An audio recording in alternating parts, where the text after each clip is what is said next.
What's up, everyone? Today we have another fantastic compilation featuring the best stories from our /Amitheasshole. These 5 incredible tales will shock and entertain you. Subscribe if you're new here. This story is titled AITA for Embarrassing My Mom in Front of the Doctor, posted by you/OliveComprehensive75. So, I, 16F, and my mom, 51F, went to my neurologist appointment yesterday. Because my migraines have been acting up like crazy lately. My mom is really into natural stuff and is giving me so many vitamins and random natural stuff she has found online for me to take. She gets upset if I refuse to take them. The thing is, I'm not doing that out of disrespect. I do my own research. And some of the stuff she has me taking either won't do anything for my migraines, or is too much. Like she has me taking almost 700 milligrams of magnesium a day. That's insane. I brought it up to her after doing my own teacher and finding that I really shouldn't be having more than 400 milligrams a day, and she got pissed at me. She also gets mad when I refuse to read the ChatGPT articles she sends me. But I don't think it's all the accurate. Especially because it suggested I take 850 milligrams, somehow loudly crying face, so when she was taking about all the prescriptions and medicines with my neurologist, my mom mentioned one of the pills she has me taking. The doctor suggested I stop taking it when my new prescription comes in because it also has magnesium in it. I decide to ask how much magnesium I should be having a day. And she says exactly what I have been telling my mom. Around 350 milligrams. Here's where I was a little petty. I turned to my mom and said, "I told you so." And I was playing around, but she got far but hurt. When we got at the car, she was pissed and didn't talk to me. Broken heart. I don't think I'm really the butthole. Because I had been telling her, but she doesn't want to listen to anything that ain't ChatGPT or anyone younger than her. It's about my health, and I was just trying to show her that I know what's good for me as well. This story is titled AITA for Wanting to Leave Early to the Airport for Our First International Flight, posted by you/Danielitas.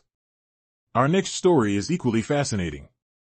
Me, F31, and my husband, M32, are going on our first trip to Japan for our honeymoon 1st-year wedding anniversary. Our flight is in less than 2 days. And we are in disagreement as to how early we should be arriving to the airport. Our flight departs LAX Airport at 11:30 a.m. And I want to be at the airport by 7:30 a.m., 4 hours before departure. He wants to be at the airport by 9:30 a.m., 2 hours before departure. For context, he has never flown international and is afraid of flying, so his anxiety is very high right now. He claims he doesn't want to end up waiting at the airport extra time before the flight because the anticipation will make his anxiety worse. I myself am anxious that if we don't allow ourselves extra time for things to go wrong and for possible traffic delays, we live 1.5 hours away from LAX, then we could end up missing our flight. For further context, I have planned this entire trip myself with very little input from him. By his choice, because he has been anxious just thinking about flying for 12 hours on a plane. I researched, purchased the tickets, booked hotels and excursions, prepared the itinerary, and arranged for our ride to and from the airport. I am adamant about arriving 4 hours early due to a stormy weather forecast, government shutdown chaos, possible traffic delays as we approach the Los Angeles area, and also to allow time to eat breakfast and relax before the flight. He says I am selfish, an asshole, and don't care about his anxiety for possibly making him wait at the airport for a longer time before the flight. Am I the asshole?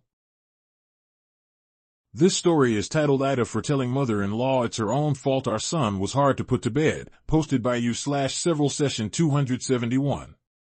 This next story will blow your mind. My husband has glioblastoma, which is an aggressive brain tumor. He had one surgery 6 months ago and did well after that, but recently needed a second surgery.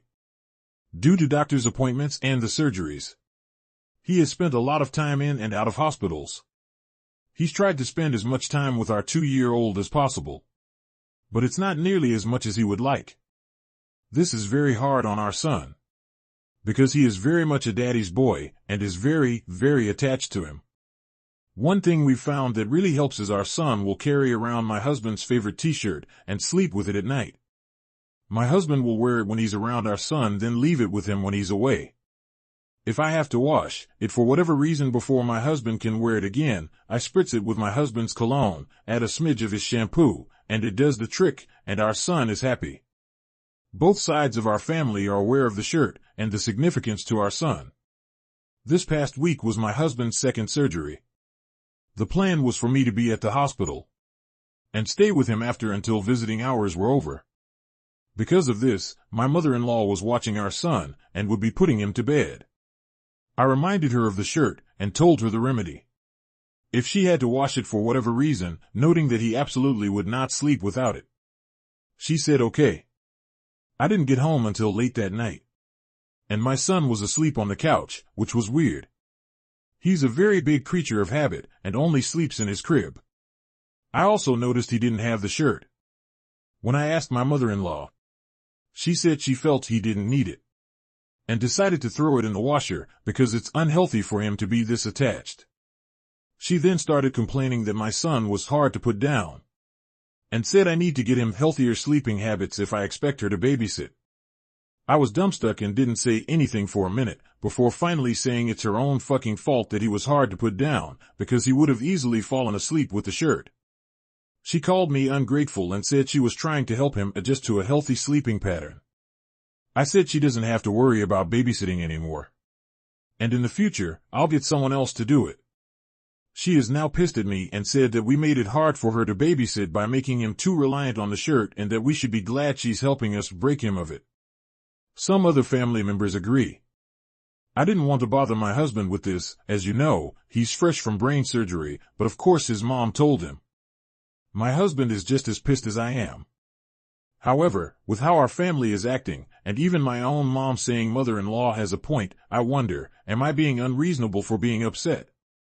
Edit to add, I have gotten a lot of people saying, this is her baby, she's scared, give her grace. I feel like I've been responding the same thing. So I'll copy and paste a response here that I feel sums up my answer pretty well to that statement. I understand the post makes it seem like I'm glossing over it, and that is fair to assume. The truth is, I have applied grace a lot over the past 6 months, and I don't regret it. She's done other things that have irked me, but I let it go because it hurts no one. Has it made our lives a little inconvenient? Sure. But I'm also sure what's more inconvenient is being told your son has a brain tumor. Obviously, that's terrible. So, we let her do what helps her feel better. This is her baby. He's 42 years old, but again, he is her baby. When my son is 42, he will still be my baby. So, I look the other way and balance my grief and pain to account for hers. Because I'd like the same. But now, it's impacting my baby. The fact that even when things calmed down, she bitched to my husband about it, expecting him to be on her side. She can't see where she went wrong, and that's what bothers me. I also have to go based on my husband's reaction. Because ultimately, yes, we are all hurting. He is the one going under the knife and facing mortality none of us want to deal with at 42. If he had responded to this the way you did, I feel I'd be more willing to take a step back. He is also just as pissed and upset because he is also thinking about his baby. He's already worried if he doesn't beat this thing, the people who will be around to support our son and me through that time. He is terrified now of how his mother will treat our son in the name of grief. So, all of this to say, I see your point. And I'm not arguing I may be the ass here. I'm just explaining that I have considered mother-in-law's feelings in all of this. But I also have to balance two other people's. It can't just be all about her. This story is titled AITA for not wanting to pay for father-in-law's and mother-in-law's retirement home, posted by you/routine leg 7691. Let's dive into another shocking story. Husband, 45M, and I, 45F, moved far from our families. We have 2 kids on the spectrum and have created a good life for ourselves. My family has always been helping financially, while his never gave Hymus a dime. Mother-in-law and father-in-law have built 2 houses, one for them, and the other for their younger son, who stayed to live close to them. They also bought a car for him and supported his kids. I, on the other hand, did everything myself, raised the kids, homeschooled them, managed all the doctors, maintained the house, so that husband can build a career. With my family's money and his skills, he built a good business. And now, 15 years after we left, mother-in-law and father-in-law, both 65, say that they want to go to a retirement home. Besides being too young for this, they are also both very healthy and active. They just feel like they'd enjoy being waited on and have somebody else clean coop care for them. And they are expecting us to pay for this. They could easily sell their house to pay for this. But they want to leave it to their younger son since he's kind of a deadbeat. Hubby wants to commit to this, he's sensitive to his mother's wishes, but I am against it. The way I see it, they already gave the brother one house, and nothing to us. They can afford to pay it from their house's proceedings but don't want to, and they don't even need to be in a retirement home. The fact is, the deadbeat brother will quickly sell their house once they enter their retirement home. So they'd not be able to go back to their house. Hence, they'll be our obligation for the next 20 years down the road. I am not ready to commit to this since our kids might need a lifetime of money support due to being on the spectrum, while Bother's kids are fine. Also, I don't think this is fair to my parents who gave us over half a mother-in-law over the last 15 years without expecting anything in return. AITA for not wanting to pay for their retirement home? This story is titled AITA for offering my cousin to stay without asking my wife.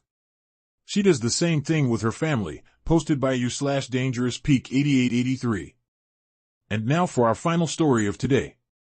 I, 27M, Indian, live in Prague, Czech Republic with my wife, 28F, who is Czech. We both work and own a 2-bedroom flat. Till now, the second bedroom is basically our guest room. She has a lovely family and either her parents or younger sister visits pretty often, usually for around 2 to 3 days every 2 to 3 months. She always informs me in advance about their arrival, but she never takes my permission. Detail, I have literally no issue with this. Neither of us are introverts or have social anxiety. I've always been welcoming to her family. Meanwhile, none of my family or relatives have ever stepped in our house. International tickets are extremely expensive for an average Indian, so it just never happened. One of my close female cousin, 21F, works at an Indian research institute. She's doing great work and is invited as a speaker at Prague Congress Center. So, she's coming to Prague for 5 days. This is her first ever international trip. She has zero experience with traveling abroad and has never stepped outside India. She's young and extremely nervous. Naturally, for this travel, her family sees me as a support as I'm settled here. They video called me the day after she got the invite, asking for guidance about travel, city, etc. During that, I offered her to stay at our home. It will be much more comfortable for her. And will save her a lot of money on accommodation, which matters a lot to them. We're close and have always helped each other, so it felt natural and they agreed. Immediately after the call, I told my wife everything. She wasn't happy, said I shouldn't have finalized it without asking her first. And that she's not comfortable letting someone she doesn't know stay at our home for 5 days. Said things like hostels are cheap enough, she's a grown-up, etc. I stayed respectful and tried to calm her down, but her volume kept rising. Eventually, I calmly mentioned she also lets her family stay at our place without taking my permission, and I never had any problem with it. Plus, this is literally the first time anyone from my family will ever visit us. She got really pissed at that point. And that's all for today's Reddit stories. These incredible tales never fail to amaze me. Subscribe for more compilations like this. What did you think? Drop a comment. Thanks for watching.